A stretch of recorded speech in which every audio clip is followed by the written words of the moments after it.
थोड़ी देर बाद ही जैसे ही कालीतोस घोड़े को रोकता है ना, वो जिस जगह पे पहुंचे थे तो हमारी बेटी वो तो जमीन पे बैठ जाती है। वो सोचती है मैं तो मरने ही वाली थी। तो कालीतोस कहता है क्या ग्राउंड पे कुछ लगा हुआ है, तुम तो तब से ग्राउंड को घूरी जा रही हो। तो तब उसको तो बड़ा गुस्सा आता। वो सोचती है ये सब कुछ तुम्हारी वजह से हुआ है। लेकिन उसका भाई कहता है पता नहीं तुम ग्राउंड पे क्या देख रही हो, लेकिन मैं श्योर हूँ कि अगर तुम ऊपर मुंह करके देखोगी ना तो यहाँ का नजारा तुम्हें बहुत अच्छा लगेगा। जल्दी करो यहाँ पर आ जाओ। तो तब वो खड़ी होने लगती है। वो सोचती है अच्छा हो तो फिर मैं यहाँ पर आऊंगी, लेकिन अगर ये नजारा अच्छा ना हुआ ना तो फिर मैं तुम्हें छोड़ूंगी नहीं। लेकिन जैसे वो वहां पर देखती है ना, वो कहती है वाओ, क्योंकि सामने एक लेक थी और वहां नजारा बहुत ज्यादा खूबसूरत लग रहा था। तो तब वो दोनों पानी में अपने अक्स देखते हैं। तो तब उसका भाई कहता है एस्लान लेक, तुम्हें इस बारे में क्या लगता है? तो वो कहती है कि तो बहुत ज्यादा खूबसूरत है। लेकिन वो सोचती है मुझे लगा था कि यहाँ नॉर्थ में सिर्फ माउंटेन्स ही हैं, लेकिन इतनी खूबसूरत जगह भी यहाँ पर है, मैंने कभी सोचा नहीं था। और इसके अलावा जो मैंने पेंटिंग्स और बुक्स में कहानियां पढ़ी थी ना, उससे भी ज्यादा प्यारी चीजें हैं यहाँ पर। लेकिन तब वो तो बड़ी खुश हो रही थी। वो सोचती है पानी भी चमक रहा है। तो उसका भाई सोचता है अच्छा हुआ ना मैं इसको यहाँ पर ले आया, ये तो आज बहुत ज्यादा थकी हुई लग रही थी, लेकिन चलो अच्छा हुआ हम दोनों यहाँ पर आ गए, मैं इसको सूरज ग्रुप होने से पहले वापस ले जाऊंगा। लेकिन तब वो तो बड़ा खुश था। वो कहता है अच्छा आइडिया था ना, हम घर से बाहर निकल आए हैं ना। तो तब तो वो बड़ा प्राउड लग रहा था। तो बेटी सोचती है आखिर ये क्या सोच रहा है, मुझे लगा था कि मैं कल का सूरज देख नहीं पाऊंगी जितनी तेज से ये घोड़ा भगा रहा था। लेकिन वो कहती है हाँ यहाँ आना अच्छा रहा था, लेकिन मैं दोबारा कभी भी तुम्हारे साथ हॉर्स राइडिंग नहीं करने वाली। वो कहता है क्यों नहीं, तुम्हें हॉर्स राइडिंग पसंद नहीं है? वो कहती है नहीं ऐसी बात नहीं है कि मुझे पसंद है या फिर नहीं, असल में बात यह है कि मुझे हॉर्स राइडिंग नहीं आती। तो कालीतोस कहता है क्या तुम 8 साल की हो गई हो लेकिन अभी तक तुम्हें हॉर्स राइडिंग नहीं आती? वो सोचती है लेकिन 8 साल के बच्चे के लिए हॉर्स राइडिंग सीखना ये थोड़ा अजीब नहीं होगा? बस मेरे भाई को ही आती है ना, इसको लगता है मुझे भी आती होगी। वो कहता है एटलीस्ट तुम पोनी पे तो राइड कर सकती ना, जो घोड़े का बच्चा होता है। और हंटिंग के बारे में क्या? वो कहती है नहीं मुझे दोनों के बारे में नहीं पता। तो तब हमारी बेटी वो तो कॉन्फिडेंट होते हुए कहती है मैं तो बेरीज पिक करने में बहुत ज्यादा अच्छी हूँ और ट्रीज चढ़ने में। तो वो सोचता है ये तो क्यूट है लेकिन कितना यूजलेस है ना, आखिर इन स्किल्स का ये करेगी क्या? तो वो कहता है बुशी टेल आखिर तुम इस हार्श वर्ल्ड में कैसे जिंदा रहने वाली हो? वो सोचती है लगता है कि इसका चाइल्डहुड बहुत ज्यादा हार्श था ना, इसी वजह से एस्लान फैमिली तो बहुत ज्यादा स्केरी है। तो तब उसका भाई कहता है ठीक है, तो मुझे लगता है कि ये भी तुम्हारे किसी काम का नहीं होगा है ना। वो कहती है क्या चीज मुझे दिखाओ तो सही। तो वो कहता है चिल्ड्रन बो सेट, और वहां पे तीर कमान थे। तो वो कहता है मुझे लगा था ये यूजफुल होगा, लेकिन तो हमारी बेटी कहती है नहीं नहीं अगर ऐसा ही ना तो तुम मुझे सिखा सकते हो, मैं इसको सीखूंगी। वो कहता है सच्ची में? वो तो बड़ा खुश हो गया था। तो वो कहता है ठीक है अगर तुम्हें प्रैक्टिस करनी हो ना मुझे बता देना, मैं तुम्हें सिखा दूंगा। वो कहती है ठीक है। तो वो तो बताई जा रहा था मैं तुम्हें अच्छे तरीके से सिखाऊंगा, ठीक है सबसे पहले तुम्हें बो को पकड़ना सीखना होगा। तो हमारी बहन सोचती है ये तो बहुत एक्साइटेड लग रहा है, लेकिन मैंने कभी भी कालीतोस को ऐसा नहीं देखा, असल में ये तो बहुत क्यूट है। तो तब वो कहता है तुम हंस क्यों रही हो? तो बेटी कहती है नहीं नहीं कोई बात नहीं, लेकिन तभी वहां पीछे से कोई चीज गुजर रही थी। तो तब बेटी कहती है मुझे ये बताओ ना कि हम लोग कब वापस आएंगे, मुझे लगता है कि अब खाना खाने का टाइम हो गया है। लेकिन तभी बेटी को हिस की आवाज आती है। वो कहती है क्या ये आवाज, ये तो सांप की आवाज होती है ना। लेकिन तभी पीछे बहुत बड़ा सांप था जो कि कालीतोस को खाने वाला था। तो बेटी बहुत ज्यादा डर जाती है। वो कहती है कालीतोस तुम्हारे पीछे। तो तब उसके पीछे जो सांप था वो अपना पूरा मुंह खोल के कालीतोस की तरफ बढ़ता है। तो बेटी बहुत ज्यादा पैनिक हो गई थी। वो सोचती है क्या उसे वही सीन याद आता है जब पुरानी लाइफ में रिटर्न ने उसके गर्दन पे काटा था। वो सोचती है ये तो कालीतोस को खा जाएगा और उसके बाद मुझे बहुत ज्यादा डर लग रहा है। लेकिन तभी कालीतोस अपनी तलवार निकालता है और सांप के 2 टुकड़े कर देता है। तो हमारी बेटी अपनी आंख खोलती है और उसकी आंखों में पानी था। लेकिन तब कालीतोस उसको तो कोई फर्क नहीं पड़ता। तो तब वो सांप को देखकर कहता है अच्छा तो ये खत्म ही हो गया, लेकिन कितना अनोइंग है ना, कितना इजी था इसको मारना। तो तब वो बेटी की तरफ देख के कहता है बुशी टेल तुम ठीक तो हो ना, कहीं तुम्हारे कपड़ों पे कोई खून तो नहीं लगा, तुम खून से डरती तो नहीं हो? तो तब वो कालीतोस के पास आती है और कहती है कालीतोस तुम ठीक तो हो ना, कहीं तुम्हें सांप ने काटा तो नहीं, कहीं तुम्हें दर्द तो नहीं हो रहा? और वो तो रोई जा रही थी। और तब कालीतोस को देखते हैं वो तो कांप भी रही थी। तो तब कालीतोस हंसने लग जाता है। वो कहता है तुम मेरे बारे में फिक्रमंद हो रही थी, और जरा देखो सही तुम कितना ज्यादा रो रही हो। तो वो अपनी नाक साफ करते हुए कहती है ठीक है अपनी रोती मैं। लेकिन तब उसके सर पे रखता है और कहता है थैंक यू सो मच मेरे बारे में फिक्र करने के लिए। और बाय द वे यहाँ पर तुम्हें डरने की कोई जरूरत नहीं है, क्योंकि कोई भी चीज अगर तुम्हारे पास आएगी ना तो मैं अपनी तलवार से 2 टुकड़े कर दूंगा, ठीक है? तुम्हें डरने की कोई जरूरत नहीं है। और मैं तुमसे प्रॉमिस करता हूँ कि मैं पूरी जिंदगी तुम्हें प्रोटेक्ट करूंगा। तो हमारी हीरोइन अपने भाई को देखती है, लेकिन तभी कालीतोस उस सांप को उठाता है और उसको पानी में फेंक देता है। वो कहता है ठीक है अब वो सांप भी तुम्हारे सामने नहीं आया। तो तब कालीतूस अपने हाथ झाड़ते हुए कहता है ठीक है, तो अब हम थोड़ी सी नींद क्यों ना ले ले। वो कहती है क्या तुम यहाँ पे सोने वाले हो? अभी एक बहुत बड़ा सांप आया था यहाँ पर, तुम्हें नींद कैसे आएगी? वो कहता है मैंने तुम्हें कहा था कोई भी चीज यहाँ पर आएगी तो मैं उसको जान से मार डालूंगा, बस तुम आराम से सो जाओ। और वैसे भी यहाँ पे सोने के लिए बहुत ज्यादा अच्छी स्पॉट है। तो वो सोचती है मेरा भाई तो बहुत ज्यादा जिद्दी है, लेकिन तब वहां पर देखती है, वो सोचती है अभी मैं इस बारे में सोच रही हूँ तो जंगल में होने से मुझे वही बच्चा याद आ रहा है जिसके साथ मैं उस दिन थी जब बारिश हो रही थी। और वो तो मुझे उसके बाद मिला ही नहीं, पता नहीं वो कहाँ चला गया, लेकिन आई होप वो आराम से विलेज पहुंच गया होगा। तो तब उसका भाई कहता है बुशी टेल ये पूरा हो गया, जहाँ पर आकर सो जाओ। तो तब हमारी बेटी वो वहां पर लेटती है, वो कहती है वाओ ये तो बिल्कुल किसी झूले की तरह लग रहा है, कितना कंफर्टेबल है ना, और इसके अलावा यहाँ पर तो मुझे बहुत ज्यादा नींद आ रही है। तो उसका भाई कहता है तुमने तो कहा तुम थोड़ी सी डरी हुई हो, लेकिन ऐसा लगता है कि अब तुम आराम से सो सकती हो, इससे अपने आप को कवर कर लो, और उसके ऊपर ब्लैंकेट देता है। वो कहती है थैंक यू। तो कालीतूस कहता है तुम सुबह भी थकी हुई लग रही थी, लेकिन तुमने नींद पूरी नहीं की थी ना, तो अब परफेक्ट टाइम है कि अपनी नींद पूरी कर लो। तो तब उसकी आंखें बंद हो रही थी। वो सोचती है क्या ये सच में मुझे इतनी दूर यहाँ पर इसलिए लेकर आया ताकि मैं अपनी नींद पूरी कर लूं। तो तब वो सोते सोते कहती है कालीतूस। तो कालीतूस कहता है क्या हुआ, क्या मैं तुम्हें लोरी सुनाऊं? वो कहती है नहीं, असल में मुझे तो बस ये कहना था, थैंक यू। और तब ये कहते ही उसको नींद आ गई थी और वो वहीं पे सो गई थी। लेकिन बेटी के सोने के बाद कालीतूस सोचता है मैं तो लायंस की फैमिली से हूँ, एस्लान फैमिली से, और हमारी फैमिली के खिलाफ बहुत सारी रूमर्स फैली हुई थी। कुछ रूमर्स थी कि लायंस अपने कब्स को यानी कि अपने बच्चों को पहाड़ी से नीचे फेंक देते हैं, लेकिन तब कालीतूस बहुत ज्यादा छोटा था तो तब उनकी बातें सुनता है। वो कहता है उनको खुद ही जिंदा रहना सीखना होगा। दूसरा कहता है सच में? लेकिन कालीतूस सोचता है ऐसा कोई इडियट होगा भी जो इस रूमर्स पे यकीन करेगा, लेकिन ऐसा कुछ भी नहीं है कि मेरे फादर ने कभी मुझे पहाड़ी से नीचे फेंका हो। उसके बजाय हम दोनों को बैटलफील्ड में भेज दिया गया था और मेरे फादर ने मुझे प्रैक्टिस करवाई, स्वॉर्डमैनशिप की प्रैक्टिस, क्योंकि जब बाकी बच्चे खिलौने वाली स्वॉर्ड्स के साथ खेलते थे तो मेरे हाथ में असल तलवार थी, क्योंकि मैं भी एक लायन हूँ, एस्लान फैमिली का एक मेंबर, और इसीलिए ये एक ऐसी चीज थी जिसको मैं अवॉइड नहीं कर सकता था। और ये कहना बहुत ज्यादा मुश्किल होगा कि ये ब्लेसिंग थी या फिर कर्स, लेकिन कालीतूस एल एस्लान मेरे लिए इतना भी बुरा नहीं था ऐसी लाइफ जीना। और वैसे भी जब मैं अपने दुश्मनों को अपने आप से डर के भागता हुआ देखता था ना, तो तब मुझे कुछ फील नहीं होता था, लेकिन मेरे सर्वेंट्स और मेरे मेड्स वो भी मुझसे डरते थे, और हर कोई मुझसे डरता था, हर कोई मेरे सामने झुक के रहता था क्योंकि उनको मुझसे डर लगता था। और उस सारे वक्त में कोई भी एक्सेप्शन नहीं थी तब तक जब तक मेरी जिंदगी में वो नहीं आ गई, बुशी टेल। हाँ बिल्कुल, वो छोटी सी मेरी बहन जो कि बहुत ज्यादा क्यूट है, और मेरी स्मॉल बुशी टेल स्क्विरल बहन वो अचानक से आ गई और मेरी जिंदगी वो थोड़ी अच्छी होना शुरू हो गई। लेकिन वो सोचता है नॉर्मली हर कोई मुझसे डरता रहता है, लेकिन जैसे बुशी टेल ने मुझे देखा ना, उसको बिल्कुल भी डर नहीं लगा, वो तो बिल्कुल अलग है। लेकिन तभी थोड़ी देर बाद हमारी हीरोइन उसकी आंख खुलती है। वो कहती है मुझे तो अच्छी नींद आई। तो उसका भाई कहता है अगर तुम्हें और नींद आ रही है तो और सो जाओ। वो कहती है नहीं अब मुझे फ्रेश महसूस हो रहा है, मैं तो कल रात सही से सोई नहीं थी ना इसी वजह से, लेकिन अब देखो मैंने नैप लिया और मुझे कितना अच्छा लग रहा है। तो तभी हमारी हीरोइन के पेट से आवाज आती है, तो वो कहता है अच्छा अब तुमने नींद पूरी कर ली, तुम्हें भूख लग रही है? वो कहती है नहीं ऐसी बात नहीं है, ये तो जंगल की आवाज है। लेकिन तभी उसका भाई उसके मुंह में चॉकलेट रखता है, वो कहता है चॉकलेट खा लो। वो कहती है वाह ये तो बड़ी स्वीट है। तो वो कहता है ये हाई कैलोरीज की चॉकलेट है जो कि शेप शिफ्टर के लिए बहुत ज्यादा जरूरी है, क्योंकि हम जैसे शेप शिफ्टर्स को बहुत जल्दी भूख लग जाती है। और ये आखिरी पीस था जो मैंने तुम्हें दिया है, क्या ये काफी है? वो कहती है आखिरी पीस था? वो कहता है हाँ जब तक हम वापस चल जाते ना तुम्हारे लिए काफी होगा।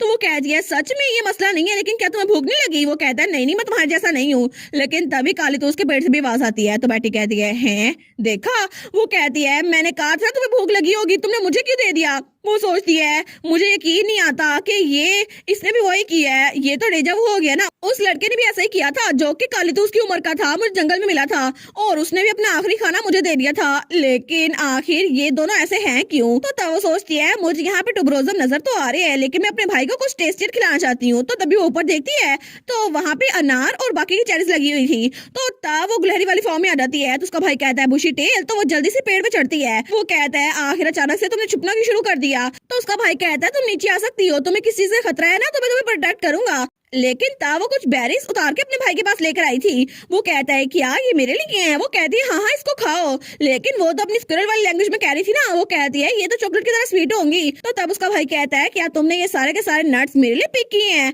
वो कहती है हाँ बिल्कुल। तो तब उसको अपने चेहरे के पास लेते हुए कहता है बुशी टेल। तो हमारी हीरोइन थोड़ा सा डर जाती है, वो सोचती है क्या? तो वो दिल में सोचता है ये अपने छोटे से पैरों से इस ट्री पे चढ़ी और इसने अपने छोटे छोटे हाथों से मेरे नट्स पिक किए। वो तो बेचारा रोने वाला हो गया था। वो सोचता है मेरी बहन तो बहुत ज्यादा क्यूट है। लेकिन तब उसको नीचे उतारते हुए कहता है थैंक यू सो मच, मैं इसको खा लूंगा। एक्चुअली मैं तो उसको संभाल के रखूंगा ताकि जनरेशन में ये हेirloom के तौर पे काम आ सके। वो कहती है बस इसको खा लो ना। लेकिन तब उसके गाल खींचते हुए कहता है तुम तो बहुत ज्यादा स्वीट हो। तो वो उसके हाथ पीछे करती है। वो कहती है कुक कुक। वो कहता है सॉरी सॉरी, तुम्हें दर्द हो रहा है तो सॉरी, लेकिन मैं आगे से केयरफुल रहूंगा। तो हमारी हीरोइन को तो गुस्सा आ रहा था, वो तो उसको बेतवारी से घूरी जा रही थी। तो तब उसका भाई कहता है मुझ पे गुस्सा ना होना, ठीक है। तो तब वो सोचता है मुझे लगा नहीं था कि मैं कभी किसी की फीलिंग्स के बारे में इतना ज्यादा परेशान हूँगा, लेकिन जब मैंने अपने दुश्मनों को मरते हुए देखा ना, जिनको मैं अपने हाथों से मारता था, तभी मुझे कुछ महसूस नहीं होता था और मैं वहां से बस वॉकआउट हो जाता था। लेकिन अगर मैं इस बच्चे के साथ कुछ होता हुआ इमेजिन भी कर लूँ ना, तो मुझे बहुत अजीब लगता है और मेरा दिल करता है इस बच्चे को बचा लूं। तो तभी हमारी बेटी उसकी तरफ देखती है, तो तब उसने अपने हाथ में वो जो सारी चेरीज थी ना, उन सबको पीस दिया था। वो कहता है कोई भी तुम्हारे पास आए ना तो मैं उसको ऐसे पीस दूंगा। लेकिन हमारी हीरोइन वो तो उस राख को देखती है, वो सोचती है मैंने इतनी मेहनत की थी इसको पिक करने में, इसने इसको खाया भी नहीं, ये अपने खाने के साथ खेल रहा था, उसको बर्बाद कर दिया। तो उसका भाई कहता है बुशी टेल, क्या तुम फिक्रमंद हो रही हो कि मैं भूखा मर जाऊंगा? वो सोचती है ये ऐसा बात क्यों कर रहा है, ये तो लाइन है ना, लेकिन कितना बेवकूफ है। तो तब उसका भाई उसका तरफ बड़े प्यार से देखता है। वो सोचता है अब मुझे समझ आ गया, ये फीलिंग जब भी मैं बुशी टेल को देखता हूँ ना, ये फीलिंग यही है कि मैं अपनी बहन को प्रोटेक्ट कर सकूं। तो तब वो सोचता है ये कितनी क्यूट है ना और कितनी लवेबल है। और तब उसे कहता है बस मुझे बता देना, अगर तुम्हें कभी भी किसी को मरवाना हुआ ना तो मैं उसको जान से मार डालूंगा। और तब वो बड़ी खतरनाक स्माइल करता है। तो हमारी वो सोचती है क्या अचानक से, और इसकी स्माइल तो बहुत ज्यादा इवल लग रही है। लेकिन तब वो कहता है मुझे थैंक यू बोलने की कोई जरूरत नहीं है। लेकिन वो सोचती है मैंने थैंक यू कब बोला, मुझे तो इतनी रिक्वेस्ट सुन के डर लग रहा है। और उस दिन बेटी को रियलाइज नहीं हुआ था कि कौन सी तलवार उसके हाथों में आ चुकी है। और तब थोड़ी देर बाद वो लोग वापस आ गए थे, तो वहां पे मेड्स काम कर रही थी। तो तब जोआना कहती है लेडी बेटी वेलकम। तो तब वो कहती है सब लोग तो बहुत बिजी लग रहे हैं, क्या हुआ है? तो जोआना कहती है हमारा एक गेस्ट आने वाला है। वो कहती है अच्छा एक गेस्ट, लेकिन तब वो बाहर आ गई थी। वो सोचती है सब लोग तो बिजी लग रहे हैं, तो मुझे लगता है कि आंट पेरीना के आने के बाद और ज्यादा बिजी हो गए हैं, तो अब ये तो बहुत ज्यादा इंपॉर्टेंट गेस्ट होगा ना। लेकिन मुझे क्या, मैं थोड़ी सी ताजा हवा लेती हूँ और उसके बाद अंदर चल जाऊंगी जब वो गेस्ट आ जाएगा ना तब। लेकिन सच में मेरी आंट ने जो कहा था ना, मैं तो इस फैमिली की एम्बेरसमेंट हूँ क्योंकि मैं एक स्क्विरल हूँ, एक लाइन नहीं हूँ। लेकिन मेरे रीबॉर्न होने से पहले भी मैं कभी भी डची में नहीं आई थी और अभी भी मेरे फादर मुझे वापस भेजने का कोई ना कोई तरीका सोच रही है। तो पता नहीं मैं कितने दिन तक यहाँ पर रह पाऊंगी। लेकिन तभी वहां पर कोई खड़ा था। वो कहता है ओ माई देखो सही यहाँ पर कौन आया है, और वो थी उसकी आंट पेरीना। वो कहती है ये तो मेरी अडोरेबल लिटिल नीस है ना, मैं तो सच में तुम्हें ढूंढ रही थी। तो वो कहती है क्या आंटी आप मुझे क्यों ढूंढ रही थी? तो उसकी आंट कहती है तुम मुझसे इतना डरती क्यों हो? मैं तो यहाँ पर सिर्फ तुमसे तुम्हारे दोस्तों को मिलवाना चाहती थी। और तभी वो इशारा करती है इधर आओ। तो तभी वहाँ पर दो भेड़िए नुमा डॉग्स वहाँ पर आते हैं और वो तो गुर्रा रहे थे। लेकिन उनको देखकर हमारी बेटी तो बहुत ज्यादा डर गई थी। वो सोचती है क्या ये तो बहुत ज्यादा खतरनाक लग रहे हैं। तो तब वो डॉग्स हमारी बेटी की तरफ भाग रहे थे। तो उसकी आंट कहती है इनसे डरने की जरूरत नहीं है, ये तो तुमसे सिर्फ हेलो बोलना चाहते हैं। लेकिन बेटी वो तो वहाँ बिल्कुल फ्रीज हो गई थी। वो सोचती है मैं यहाँ से भागना चाहती हूँ, लेकिन मुझसे तो हिला नहीं जा रहा और मुझे तो ऐसा लग रहा है कि जैसे मैं अपनी गिलहरी वाली फॉर्म में हूँ और ये मुझे कच्चे चबा जाएंगे। लेकिन मैं सच में यहाँ से भागना चाहती हूँ, लेकिन मुझसे हिला क्यों नहीं जा रहा। तो उसकी आंट वो सोचती है ये तो डर की वजह से कांपी जा रही है, लेकिन अच्छा हुआ ना कि ये मेरे पास ही खड़ी रही है, यहाँ से भागी नहीं है। और इसकी वजह से मैं इन डॉग्स के जरिए इसकी स्मेल पता करवा लूंगी और जब भी यहाँ से भागेगी ना तो मैं इसको पकड़ लूंगी। लेकिन तभी वो डॉग्स बहुत ज्यादा गुस्से से हमारी बेटी की तरफ भाग रहे थे। तो बेटी वो कहती है नहीं मेरे पास मत आना, और वो तो बहुत डर गई थी। वो सोचती है प्लीज ये मेरे पास ना आए। लेकिन तभी वो डॉग्स थोड़ा सा वहीं पर रुक गए थे और तब उनकी आवाज घुराने से थोड़ी सी बदल गई थी। वो सोचती है क्या, तो तभी उसके सामने वही लड़का आ गया था जो उसको जंगल में मिला था। वो कहती है ये लड़का ये कौन है? तो तभी वो डॉग्स भाग के आंट पेरीना के बीच छुप गए थे। तो आंट पेरीना कहती है क्या आखिर तुम कौन हो और तुम सारे डॉग्स वापस क्यों आ गए, उसके पास जाओ। लेकिन तब हमारी हीरोइन सोचती है आखिर ये है कौन? डॉग्स तो इसे डर गए हैं, जैसे इसको देख के वो डर गए होंगे।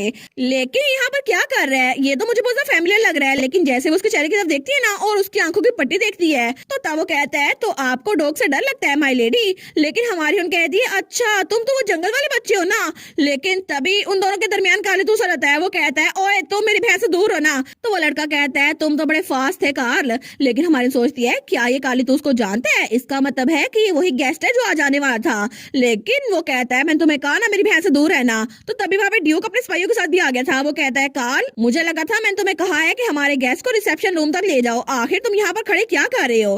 तो तब कालीतूस कहता है मैं तो यहाँ पर उससे बात कर रहा था, और वैसे भी जब मैं नहीं देख रहा था तो ये अचानक से बुशी टेल के पास जाकर खड़ा हो गया। तो ड्यूक कहता है क्या तुम कहाँ पर गए थे। तो वो लड़का सोचता है मैंने कभी भी इतनी ब्लड थर्स्टी एनर्जी कभी महसूस नहीं की, ना ही बैटलफील्ड में। तो तब ड्यूक तो उसको बड़ा घूर के देखी जा रहा था कि मेरी बेटी के पास क्या कर रहा था, लेकिन वो कहता है प्लीज प्लीज मेरी इंटेंशन को मिसअंडरस्टैंड ना कीजिएगा, मैं तो बस उसकी हेल्प करना चाहता था। वो लड़की जो वहां पे खड़ी है ना, वो तो लेडी को अपने डॉग से जरिए डरा रही थी, और वहां पे आंट पेरीना खड़ी थी। लेकिन ड्यूक कहता है क्या ये सच है, आई काउंट सीरियस, और वो तो बहुत ज्यादा गुस्से में लग रहा था। तो तब आंट पेरीना कहती है योर ग्रेस वो। तो ड्यूक गुस्से में आते हुए कहता है क्या तुम मरना चाहती हो। तो वो चिल्ला कहता है इसको अभी कैसल से बाहर निकाल फेंको। तो वो कहती है योर ग्रेस रुके सही, लेकिन गार्ड्स को बाहर निकाले थे। वो कहती है मुझे लगा था बेटी को ये पपीज पसंद आएंगे, लेकिन मेरी बात तो सुन ले। तो ड्यूक सोचता है आखिर इसकी हिम्मत कैसे हुई कि हमारे गेस्ट के आते हुए ये हरकतें करे, और वो भी मेरी बेटी के साथ। सच में अगर मेरी वाइफ की लास्ट विश ना होती ना तो मैं कभी भी इसको अपनी बेटी के करीब ना आने देता। सच में मुझे तो और रिसर्च करनी पड़ेगी आखिर कैपिटल में हुआ क्या था, लेकिन आई होप मेरी बेटी ज्यादा शौक ना हुई हो। तो तब वो बेटी की तरफ देखते हैं तो बेटी तो उस लड़की से कह रही थी थैंक यू सो मच। वो कहता है नहीं नहीं कोई प्रॉब्लम नहीं, वैसे भी आपने जो जंगल में मेरी हेल्प की थी ना उसकी वजह से। तो कालीतूस कहता है क्या जंगल में, ओए दूर हट जाओ मेरी बहन से। लेकिन तभी ड्यूक और कालीतूस बेटी के पास रहते हैं। वो कहते हैं उससे दूर है ना, ठीक है। तो कालीतूस भी कहता है हाँ हाँ 20 कदम दूर है ना उससे। तो बेटी सोचती है ये इतना इंपॉर्टेंट गेस्ट है और ये उनसे कह रहे हैं कि मुझसे दूर है, इसका मतलब है ये मुझे वारिस की तरह ट्रीट करते हैं। लेकिन तब वो लड़का थोड़ा सा दूर हो गया था। वो कहता है कि इतना काफी है। तो ड्यूक कहता है हाँ हाँ बिल्कुल इतनी डिस्टेंस पे रहना मेरी बेटी से, लिटिल प्रिंस। तो हमारी सोचती है प्रिंस, लेकिन एक मिनट रुको, इस पूरे किंगडम में सिर्फ 2 ही प्रिंस हैं, जो कि सेकंड प्रिंस रिटर है और उसका बड़ा भाई जो उसका हाफ ब्रदर है वो है फर्स्ट प्रिंस। लेकिन दूसरे लफ्जों में कहा जाए तो ये जरूर फर्स्ट प्रिंस होगा, और ये तो वही है ना जिससे रिटर बहुत ज्यादा नफरत करता है, लेकिन मैं इसकी हेल्प ले सकती हूँ। तो वो कहती है ये कितना वंडरफुल है ना। तो वो सोचती है जिसके होने से ही रिटर को बहुत ज्यादा बुरा लगता है, मैं इसकी हेल्प ले सकती हूँ। तो उसका भाई कहता है बुशी टेल तुम्हें इस जैसे खूबसूरत लड़की पसंद है। तो वो कहती है सच्ची सच्ची मैं तो उसका हाथ पकड़ना चाहती हूँ। तो वो सोचती है मैं इसके साथ हाथ मिलाऊंगी और रिटर से बदला लूंगी। लेकिन उसका भाई और उसका फादर दोनों ही बहुत ज्यादा शौक हो गए थे। तो ड्यूक कहता है हमारी नेक्स्ट एक्सपेडिशन पे हम सबसे खूबसूरत लड़कों को मार देंगे। तो उसका भाई कहता है हाँ हाँ बिल्कुल फादर हम इकट्ठे मिलकर करेंगे। लेकिन फर्स्ट प्रिंस वो सोचता है मुझे लगा ही था कि यहाँ पर नॉर्थ में मुझे कोई वेलकम नहीं करेगा, लेकिन ये थोड़ा डिफरेंट हो गया। और तब उसे याद आता है जब वो कैपिटल में था तो उसका फादर एम्परर कहता है ड्यूक एस्लान ने बहुत ज्यादा अच्छा काम किया है बैटलफील्ड में, और इसीलिए तुम रॉयल फैमिली की तरफ से वहां जाओगे और उनको अप्रिसिएशन दोगे। वो कहता है जी और मेजेस्टी। वो सोचता है अच्छा तो ये मुझे खाली हाथ भेजना चाहते हैं, हालांकि बैटल की वजह से हमें बहुत सारा पैसा मिला और बहुत ज्यादा सिल्वर और गोल्ड मिला है, लेकिन इतना सब कुछ होते हुए भी ये मुझे खाली हाथ भेजना चाहते हैं। या फिर इनका कहने का मतलब है कि मैं वहां पर अकेला जाऊं और एक अनवेलकम गेस्ट के तौर पर जाऊं, इसी तरह ये मुझे इंसल्ट करना चाहते हैं। लेकिन वो सोचता है जब पिछली बार भी जंग के दौरान सिर्फ मुझे भेजा गया था ना, तो तब कालीतूस तो बड़ा गुस्से में था। वो कहता है उस पूरी रॉयल फैमिली ने सिर्फ तुम्हें भेजा है वो बास्टर्ड्स। तो तब फर्स्ट प्रिंस कहता है सच में क्या तुम मुझे उनमें इंक्लूड नहीं कर रहे। तो कालीतूस कहता है शट अप तुम भी उनमें से एक हो। लेकिन वो सोचता है इस बार भी बिल्कुल डिफरेंट नहीं होगा और मैं जल्दी वापस लौट आऊंगा। लेकिन उसके एडिशन में फादर ने कहा था तुम्हें जब तक हम वहां पे कोई मैसेज ना भेजे ना तुम्हें वहीं पे रहना होगा। वो कहता है क्या। तो उसका फादर कहता है क्या तुम वहां पे जाना नहीं चाहते, क्या तुम मेरी बात को मना कर रहे हो। वो कहते हैं नहीं नहीं और मेजेस्टी। वो सोचता है इसका मतलब है कि मैं वापस कैपिटल में आने के बारे में सोचूं भी नहीं। तो तब वो कहता है ठीक है मैं वहां पर जा रहा हूँ। वो सोचता है ऐसा लगता है कि फादर को मेरी एग्जिस्टेंस से नफरत है। लेकिन तब रात का वक्त था और वो गेस्ट रूम में था। वो सोचता है उनकी एक्सपेक्टेशन के खिलाफ मैं तो यहाँ पर आराम से आ गया हूँ, और किसे पता था कि मैं उस बच्ची से यहाँ पर मिलूंगा कैपिटल सिटी की बजाय नॉर्थ में। तो तब वो बाहर देखते हैं। वो सोचता है मुझे लगता है कि रात हो चुकी है, तो पहले जैसे मैं उससे मिला था ना मुझे उसी फॉर्म में उससे मिलने के लिए जाना चाहिए मेरी पुरानी दोस्त से। लेकिन दूसरी तरफ हमारी बेटी उसको तो नींद ही नहीं आ रही थी। वो सोचती है मुझे नींद क्यों नहीं आ रही। लेकिन तब वो सोचती है लगता है मैंने दोपहर में कुछ ज्यादा सो लिया था, इसी वजह से मुझे नींद ही नहीं आ रही। लेकिन अगर मुझे कल का दिन भी ऐसे नहीं गुजारना ना तो मुझे सोना पड़ेगा।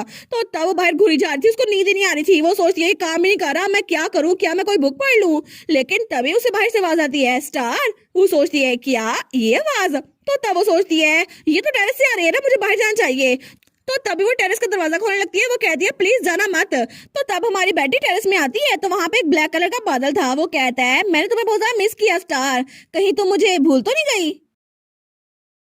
और इसी के साथ ये वाला पार्ट यहीं पर ख़त्म। तो आप लोग बताइएगा आप लोग को ये पार्ट कैसा लगा, और वीडियो को लाइक और चैनल को सब्सक्राइब लाजमी कीजिएगा। बाकी वीडियोस का लिंक भी स्क्रीन पर नज़र आ रहा होगा, तो काइंडली उनको भी चेकआउट कर लें। और thank you so much for watching my videos. Stay safe, bye bye.